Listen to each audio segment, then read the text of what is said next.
Hello, ladies and gentlemen. Welcome to the Qoheleth television.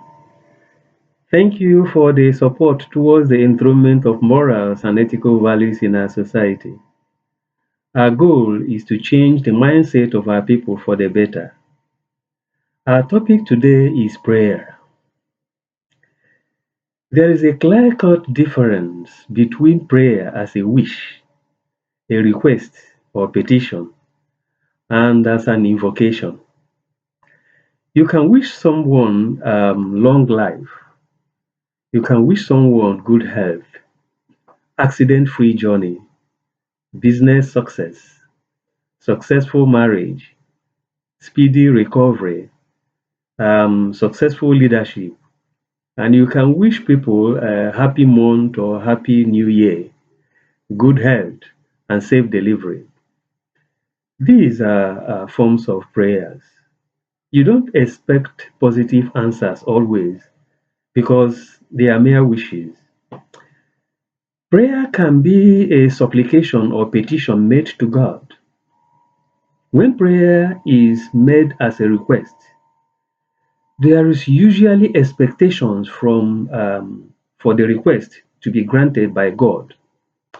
The answer should be time limit and of course measurable. Such requests must receive either positive or negative answers. That is either yes or no. When a request is made to God personally, the answer should be expected in the same. However, prayer requests to God should not be made because God is not human.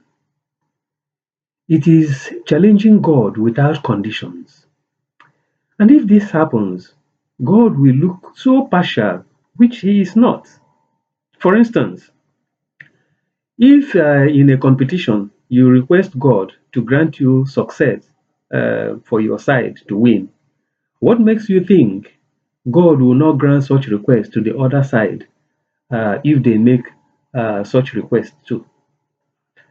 Whether you do a prayer request or not, people will still become successful and fair. Actions are better than requests because God has provided everything needed by man. Man can only request that God reveal such to him through other human beings.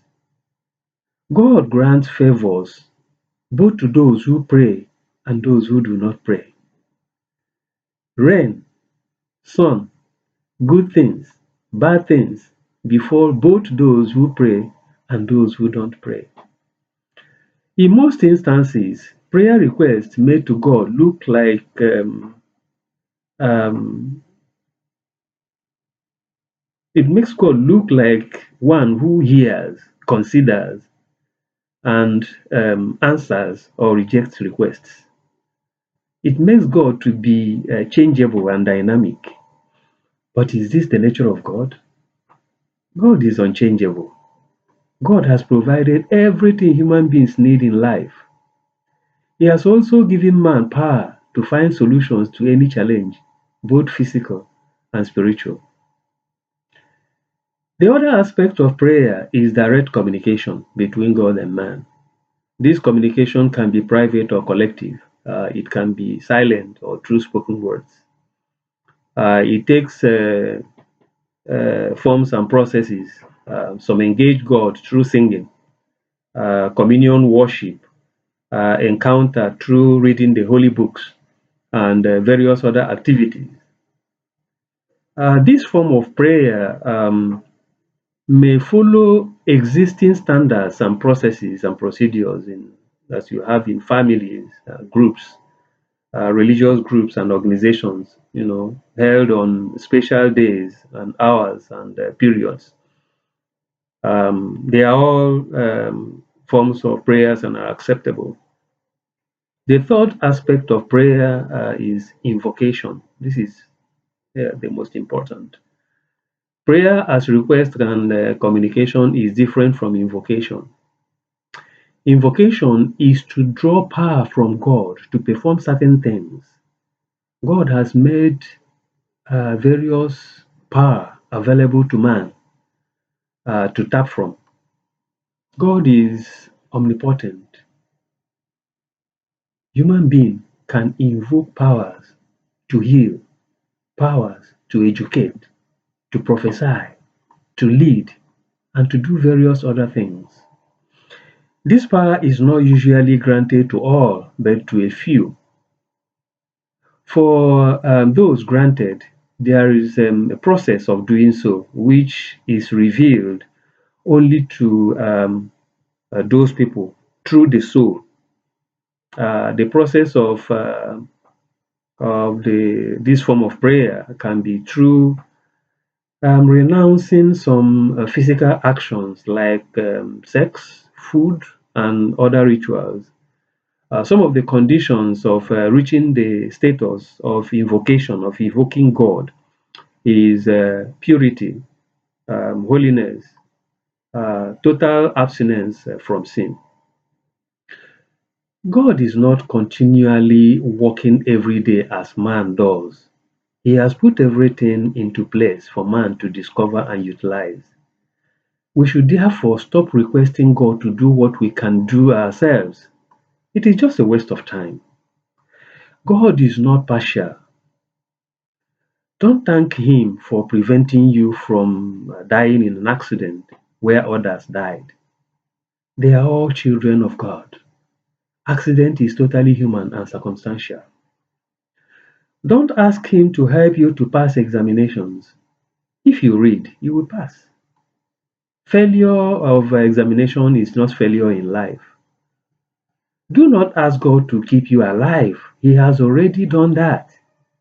It is your duty to sustain your life. All must die. Nobody has control of death. So prepare yourself for death, for it must come. At the fulfillment of time, there may not be death anymore. But for now, death is certain. Do not request God to give you visa to travel or for your container to be released. These are totally human processes. Don't ask for male or female children. This is within human power and capacity. Even bearing children is totally human. To be rich and acquisition of wealth is totally human. God does not choose those who are to be rich and those who are to be poor. All have equal opportunities in life. The situation you are totally today is just by accident. There are circumstances that makes one rich, poor, intelligent, black, white, speak certain language and live in a particular place. They are all by accident, but within the process of evolution as granted and desired by God. Use prayer to spiritually engage with God to enable you tap powers, tap wisdom, knowledge, and understanding. That's why King Solomon's prayer was regarded as special. God is light, full of wisdom, love, and peace. If you are connected with God in prayer, if we are connected with God in prayer, we will receive all from God. When we invoke God, there will be total transformation from our nature, our natural self, into temporary nature of God. It will connect our body with our soul, which is God's presence in us. Last time we spoke about the body and the soul. Through this invocation, we can perform extraordinary acts because of the power acquired from such spiritual engagement. We can also achieve anything without begging for them. So, use invocation as a method of prayer and not request. Thank you for being part of this discussion. You can be part of the movement of transforming our society by contacting us and sharing this message through any social media platform. Do have a wonderful day.